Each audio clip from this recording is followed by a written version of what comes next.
कर दी। वो वाकया यूं था कि 1987 में मैं आर्मी की तरफ से एक फ्लाइंग कोर्स पे मुझे जॉर्डन मेरी सिलेक्शन हुई, जो 90 दिन का कोर्स था, 3 महीने का। ये फ्लाइंग के छोटे छोटे कोर्सेज आपकी मिलिट्री लाइफ में आते रहते हैं। खैर मैं 1997 में मैं जॉर्डन पहुंचा, तो वहाँ मिलिट्री बेस है, किंग हुसैन मिलिट्री बेस। वो एक उनका छोटा सिटी है अल मफाक में वो बेस है, किंग हुसैन मिलिट्री बेस। जब वो उनके कर्नल साहब थे, कर्नल हुसैन नाम था उसका, वो जो उनके उसको जीवन क्वाड कहते हैं, जो कोऑर्डिनेशन करता था तमाम एलाइड ऑफिसर्स जो बाहर से आए होते थे उनकी रेजिडेंस।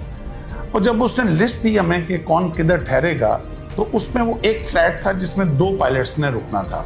जो तमाम फॉरेन पायलट्स जितने भी थे वो 2-2 पेयर किया हुआ था। तो जो मेरे साथ पेयर था वो इजरायली पायलट था।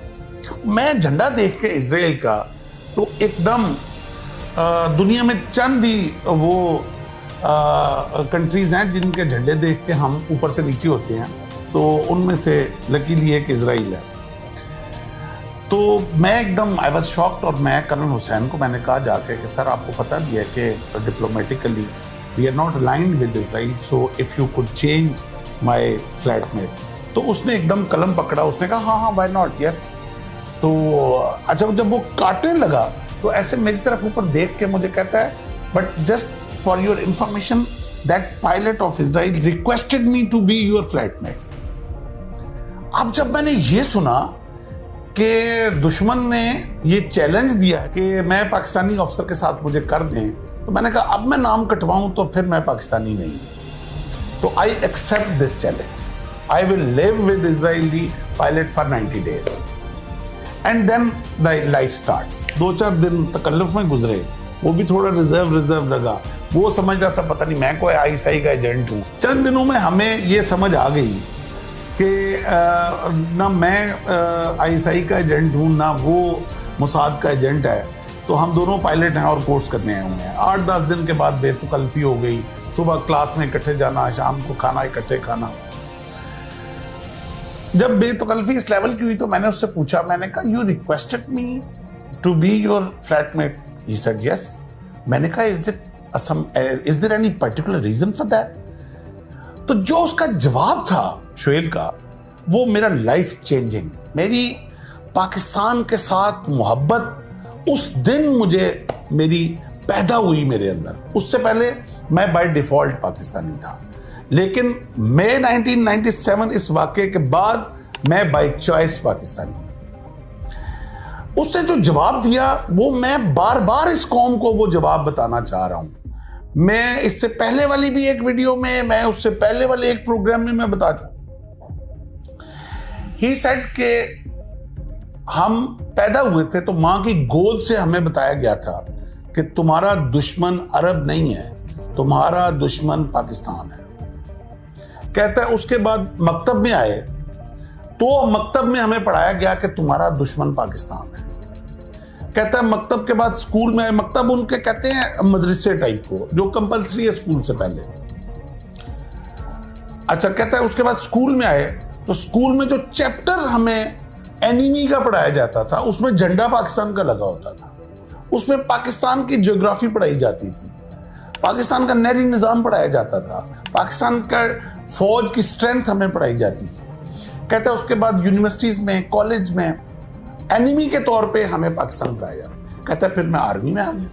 जब आर्मी में आया तो सारी दुश्मन की मिलिट्री स्ट्रेटेजीज जो हैं वो हमें पाकिस्तान की पढ़ाई जाती थी। कहता है जब पैदा होने से लेके आज तक दुश्मन दुश्मन दुश्मन पाकिस्तान सुनते आए हैं, तो एक मौका मिला कि दुश्मन के साथ 90 दिन गुजारने का। तो वो आर्मी की टर्मिनोलॉजी होती है नो योर एनिमी। तो कहता है नो योर एनिमी का चांस मिला तो why should I miss it. मैं उसकी बात सुन के थोड़ा सा मैं हैरान हुआ।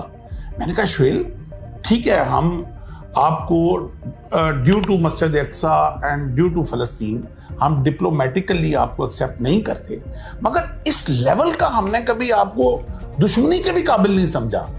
हमारे लिए तो इंडिया ही काफ़ी है जो हमारे साथ जुड़ा हुआ है मशरक के ऊपर, और उसके लिए हम काफ़ी हैं, हमारे लिए वो काफ़ी है।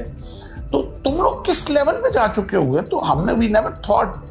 तो जो इसके बाद जो उसने जवाब दिया वो इससे भी ज्यादा अहम था। उसने कहा तुम लोग अभी सोए हुए हो, अभी तुम्हारे लीडर्स तुम्हें बता नहीं रहे कि तुम लोग क्या हो और क्या काम तुम लोगों से लिया जाना है आगे, जबकि हमारे लीडर्स ने हमें बता दिया। इसलिए हमें बहुत क्लियर है कि तुम लोग क्या हो, लेकिन तुम लोगों को खुद भी नहीं पता तुम लोग क्या हो। और जब मैंने थोड़ा इसरार किया, उसको अनफोल्ड किया, तो उसने कहा कि कभी तुम लोगों ने गौर किया कि पूरी दुनिया का नक्शा ले लो, पूरी दुनिया में 2 कंट्रीज ऐसे हैं जो रिलीजियस आइडियोलॉजी की बुनियाद पर बने हैं, और वो एक पाकिस्तान है और एक इजराइल है। पाकिस्तान बना 1947 में, इजराइल बनता 1948 में। अब what a coincidence, what a coincidence कि 9 महीने के अरसे के अंदर अंदर 2 मुल्क जो काम जब से दुनिया बनी थी नहीं हुआ था, और वो एक ही 9 महीने के अंदर अंदर वो काम दुनिया में होता है। पाकिस्तान बनता है 27 रमजान को, वो मुबारक ताक रात जिसके लिए हमारा कुरान भी ना अंज़लना पूरी उतरी उसके ऊपर।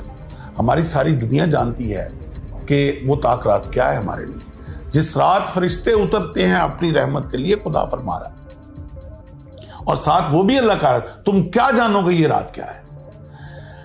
और इजराइल बनता है 1948 में। अब जब वो कहता है, शोएल कहता है मुझे कि ये ऐसे ही नहीं बना, ये बाय डिवाइन हुआ है। और जब एंड ऑफ द वर्ल्ड जो जंग होनी है वो हमारे 2 मुल्कों के बीच में होनी है। आधी दुनिया तुम्हारे पीछे खड़ी होगी, आधी दुनिया हमारे पीछे खड़ी होगी, और ये उसके लिए तैयारी की जा रही है। अच्छा, मैं उसकी बातें सुन के मैंने कहा यार ये लंबी छोड़ गया है, ये क्या बात कर रहा है। इसके पीछे तो आधी दुनिया खड़ी होगी, वो तो समझ आता है, अमेरिका इसके पीछे यूरोप है, इसको बनाने वाले यूरोपियन है, तो हमारे पीछे कौन खड़ा होगा।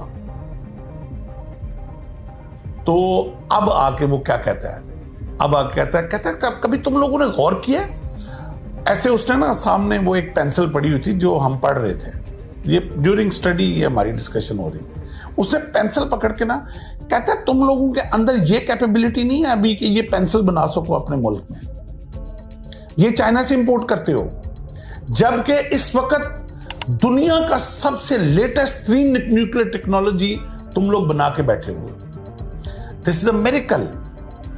तुम लोग अपना शार्पनर चाइना से मंगवाते हो, जबकि इस वक्त तुम फाइटर जेट बना रहे हो। उस वक्त हम प्रोडक्शन शुरू हुई थी, यानी कि वो टेक्नोलॉजी अभी JF-17 अल्हम्दुलिल्लाह अभी तो प्रोडक्शन भी हो गई, और वर्ल्ड लेटेस्ट जो अभी हमारा जहाज है और वो अभी एक्सपोर्ट भी हो रही है।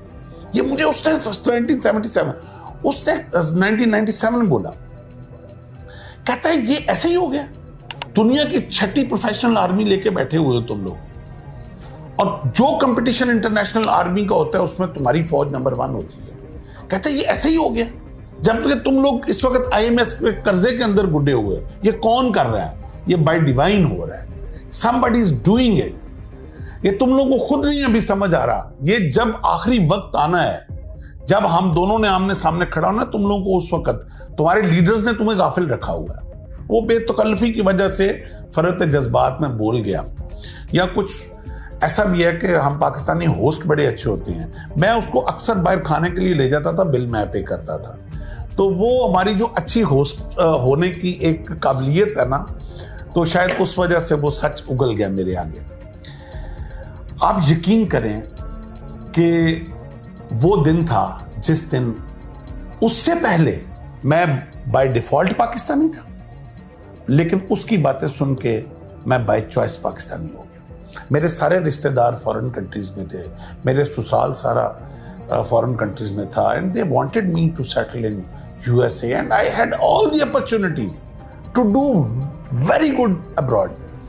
मेरे पास सब कुछ था, मगर I decided not to leave this country ever, ever, ever. और मैंने अपने बच्चों को भी कह दिया।